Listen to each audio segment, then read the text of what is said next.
My life be like, yeah. My life be like, yeah.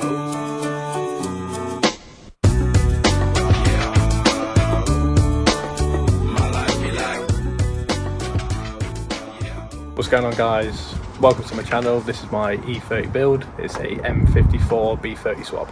So when I originally first bought this car, it was the 316i. I believe, or off the top of my head, I think it was the M40 31i, not the M10 or M10 or M40. I'm not sure. I did drive it for a few years after I bought it. I knew it had some rust issues down the sills, each side, rear arches needed new doing, and the front arches. So when I got bored of the power, I looked at various engine swaps that you can do in E30s. I mean, there's loads out there that you can do.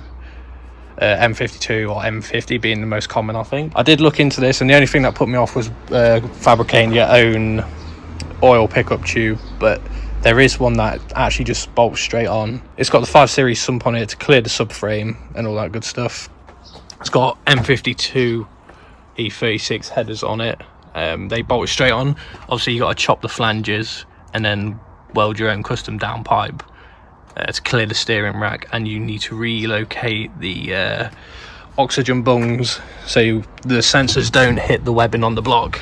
The engine has been like fully refreshed. It hasn't been like rebuilt, forged, or whatever internally. It's just had pretty much every gasket that you can think of changed. The crank pulley does need changing. It'll be like the last thing I do when the whole drive chain is together.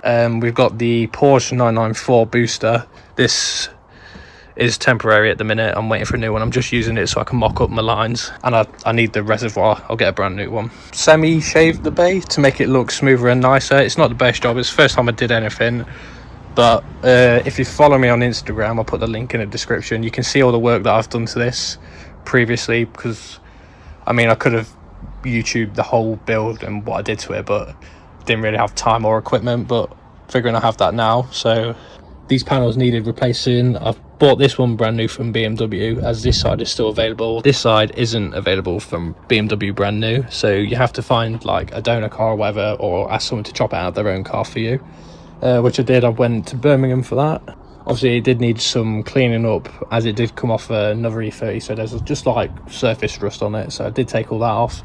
Welded both sides in. There's a hole just down here that I welded in, just on this plate here, that needed sorting behind the fuse box, hence why there's like covers on it, because it's not finished yet.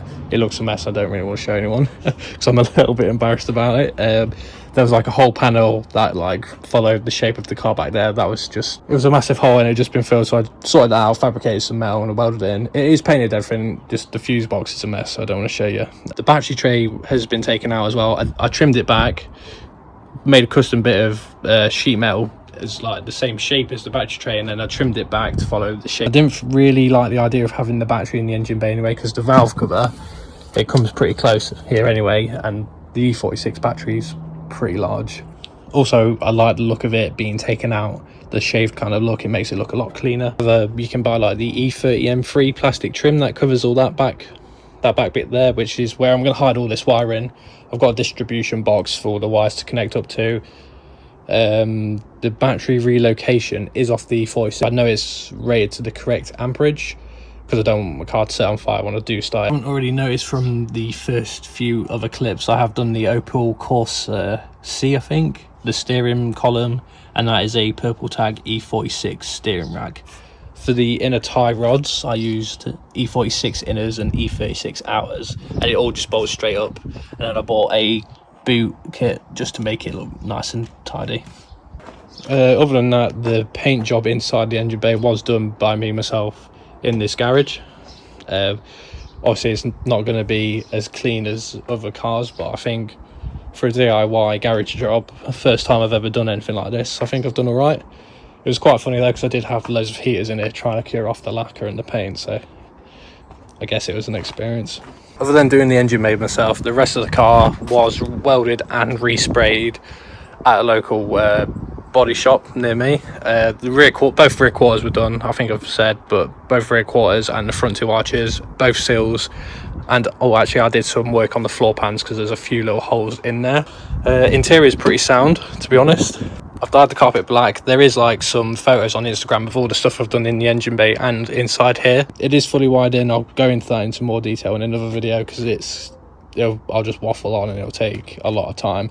But I've got like the E46 electronic foot pedal, that is all installed, and the wiring is all installed. When I say installed though, it's just thrown in the glove box, so I'll make another video of me sorting it all out. The front seats won't be original, as I plan on like putting some like nicer bucket style seats in, not like a 5-point harness kind of thing, but like something nicer than the original ones, as I do plan on taking this sideways round corners. Also, the car is still on its standard brakes from the 316i, and the bolt patterns are still 4x100. I have got a rear end from a Z3, the 1.9 Z3 1998, so it will be a straight bolt on for the rear, and it'll be a 5x120 stud conversion and a rear disc conversion for the rear end of the car. And for the front end of the car, to sort this out from 4 to 5x120, I'll be buying a kit online. It also allows you to run E46 or E36 rotors and calipers, which we'll get sorted later on. Thanks for watching so far, guys. I'm sure there's plenty I've missed out on what I need to explain and what I want to do and what I've done already to the car. If you want to see what I've done already, you can follow me on Instagram. That will be in the description. I need to go over the fuel supply, how I've got the gearbox mounted up, all that good stuff. The next video will be the exhaust and me tack welding the downpipes and sorting out the O2 bungs ready for the engine to be started. So I'll see you in the next one.